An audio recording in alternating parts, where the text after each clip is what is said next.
Welcome back to Who's Hiring Aggies. I'm Dr. Sterling Bone, Professor of Marketing and Sales here at the John M. Huntsman School of Business. I'm honored today to be joined by my guest, Byron Workman, Director of Digital Sales at Workfront. Welcome, Byron. Hey, Sterling, glad to be here. Hey, Byron, would you tell us a little bit about you and how you have arrived into your current role at Workfront? Sure, no problem. So it all started with me back when I was a little kid. Both my mom and dad were in sales and in enterprise sales back when it was a newer thing. And our dinner table conversations were about sales and how noble of a profession it was and how you could change people's lives and companies. And so I had a little bit different take than I think most people do going into the sales profession. Instead of accidentally becoming a salesperson, for me and my family, it was more of they tried to groom me into that, which is hard for a high school kid, right? But so I started out in a family business being a reseller of software. And so I got exposure to all different types of enterprise sales, mostly within requirements management, product management, that area. And so, 15, 20 years later, I had lots of opportunities to be at small startup companies and then a few larger companies, and started over at Workfront about 6 years ago. So I had about 2 years of experience at that time in sales leadership, but I still got a job at Workfront as an account executive down in Texas. That's where I was living at the time. And then had an opportunity to go back into management at a company like Workfront, which was pretty rare for me anyways. And I've been there ever since. So it's been about 6 years right now that I've been in the digital sales group, being one of their leaders or managers in some sort or another. That's wonderful. What a fascinating story. I didn't know that about you, but previously that you had parents that were in sales. Maybe speak a little bit more to that. So what were some of the early lessons that you learned while you were growing up in a home with professional salespeople? I might embarrass her if she watches this, but when my mom first started in sales the second time around after she helped raise the kids, I remember my mom and dad being in the living room as my mom tried to work on her script and talking firstly to reaching out to some customers. I think at the time she was going back into selling signage for companies. And just the amount of emotion that was involved in putting yourself out there and trying to figure out what to say and to say it the right way and to correct yourself and look yourself in the mirror and say, I got to do something differently if I expect to do well in sales. And I don't think you necessarily see that with your coworkers because everyone puts on a good face. But because I was at home, kind of sitting there watching my mom and dad practice and try to figure out the problems, and my mom feeling like she wasn't good enough at the time, I think there's that human element from the salesperson's perspective was a unique insight I think I got from that. I'm glad that you shared that. Thank you for sharing that. I think it's important for our students to recognize, especially business school students, that we forget how human experience is part of every aspect of business. We sometimes get caught up in the roles and titles and disciplines of business, Yeah. not to really realize that what we are emotional creatures that are humans that are trying to maneuver through a very complex world. Mm-hmm. Well, you've tracked into an amazing place in Workfront. I've been part of working with Aggies launching careers at Workfront. You've been a big part of hiring them, so thank you. Can you maybe speak a little bit about Workfront and what Workfront is for our students that don't know? Yep. I mean, it's a software company helping enterprise companies around the world try to have an operational system of record where that cross departments, they can have all their work in one spot and being able to do long-term planning and short-term projects and really just get the work done of their business. But as a company, I think Workfront is unique. They're an established company, very stable company, but high growth. It's almost 20 years old now, but yet we still have those growth metrics that make us one of the fastest growing companies in Utah. So I think that's kind of unique about the way that they work. Most people talk about the culture of Workfront and how it feels to be a member of the team and more collaborative and relaxed. So I think you get the benefits of being a technology company and a little bit more of that professionalism and striving to be better and striving to grow that maybe you might not see in other places. No, I think that's really important distinction.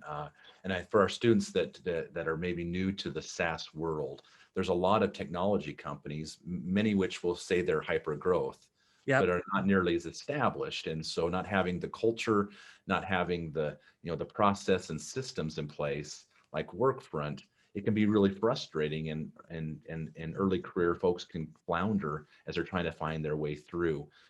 Maybe you can even speak to, because you have hired Aggies, what are Mhm. some of the roles that you see that our students would be looking at if they were to entertain opportunities at Workfront? Yeah, within our department, in the sales department, we have a pretty good path for helping someone develop as an enterprise salesperson. Workfront has a complex enterprise sale. I know that means something to you, Sterling, and maybe other people it doesn't. But there's a lot of buyers, there's a lot of moving parts, and you really are more of a change leader than trying to convince an individual to do something. And so that takes a lot of practice and time. So you're trying to become this person who has 15 years of experience in 2 or 3 years. Mm. So it's very difficult to do that. But at Workfront, we start off typically in my department, in the digital sales group, where you have an opportunity to kind of shrink down what you're doing to learn those core skills and still provide a lot of critical value for the organization. And so you do things like learn how to target accounts. You learn how to speak to different types of buyers and understand their business and their challenges and their pains. And so you're having really fun and high value conversations with some of the best leaders in the world. If you look at some of the companies that you can work with at Workfront in our client list, you see some really great logos that are doing some pretty amazing things in their respective fields. And those are the ones that you get to call and talk to.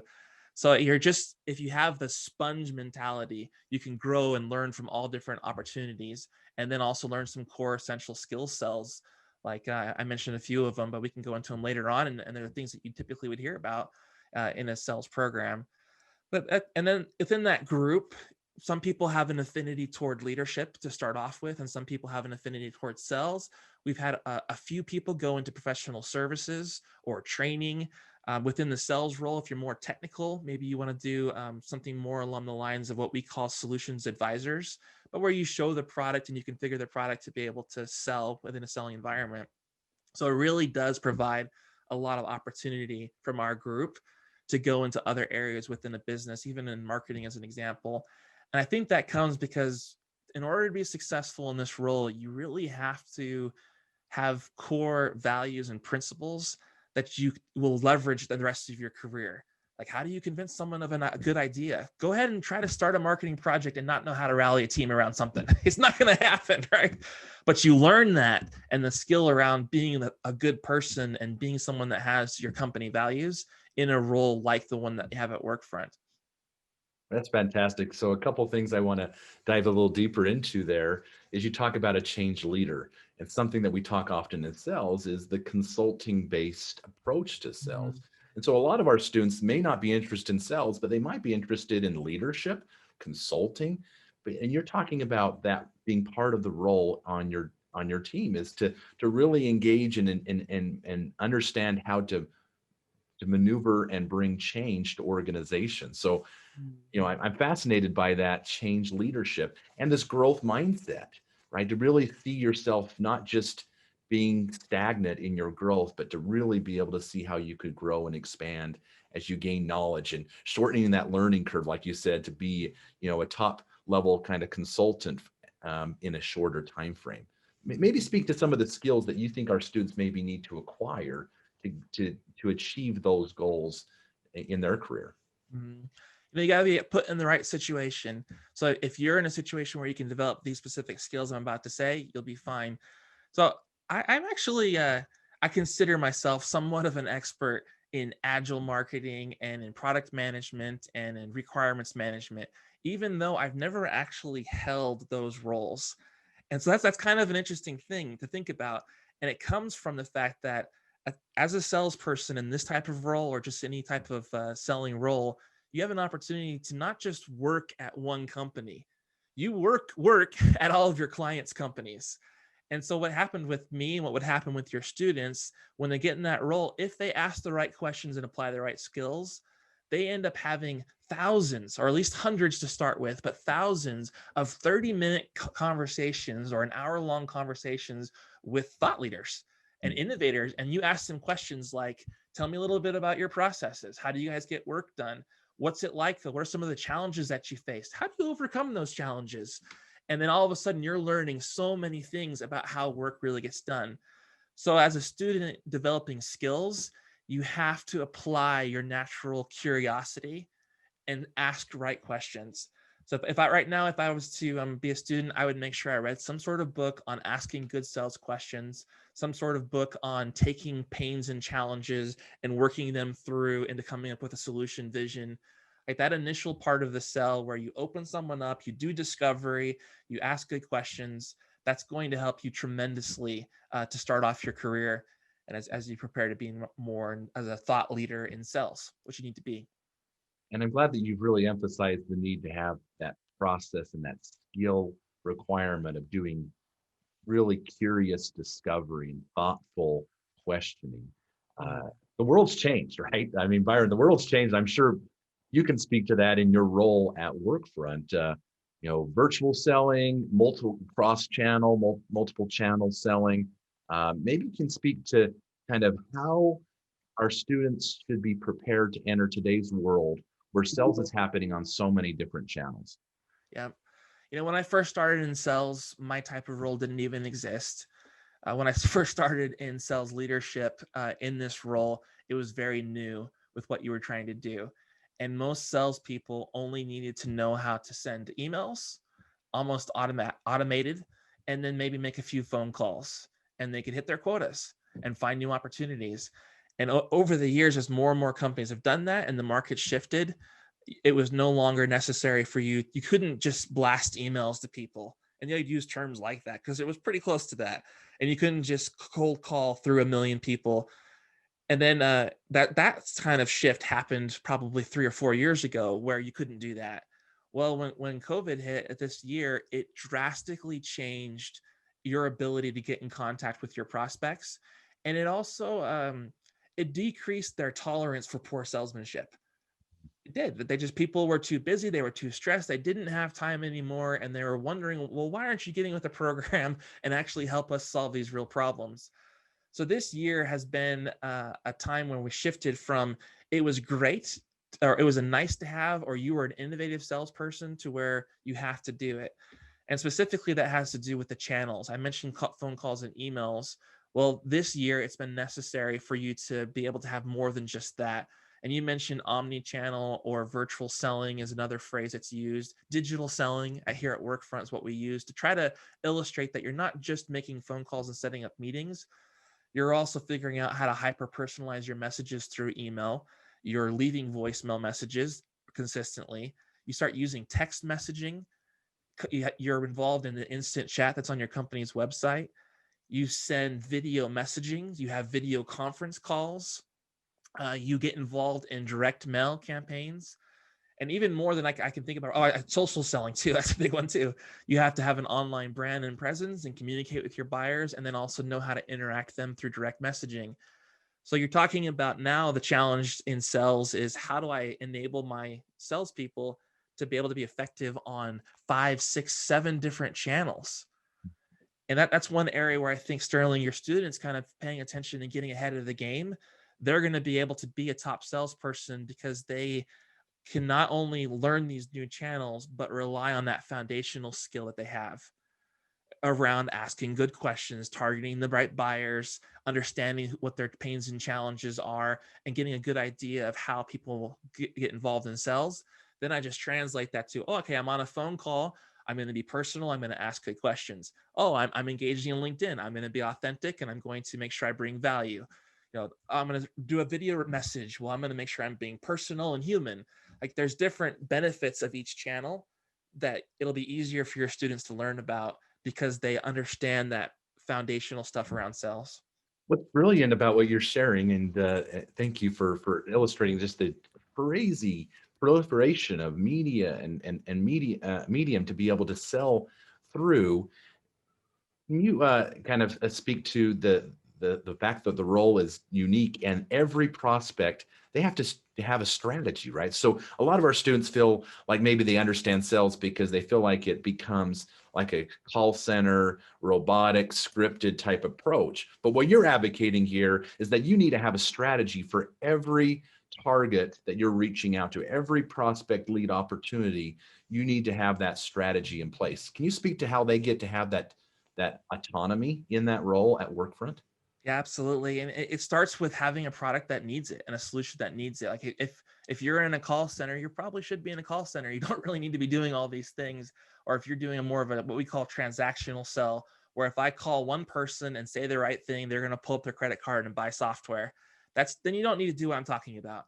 But when it starts to get into the type of sell that Workfront is, where it's a larger enterprise sell, larger commission, okay, and it is requires more selling skills that you might need to use in another situation, then you have to be that master of different capabilities and skills that you're trying to master in there. This has been thought-provoking and stimulating on so many fronts. So thank you so much, Byron, for sharing. For our students who want to continue the conversation with you and your colleagues at Workfront, how should they proceed?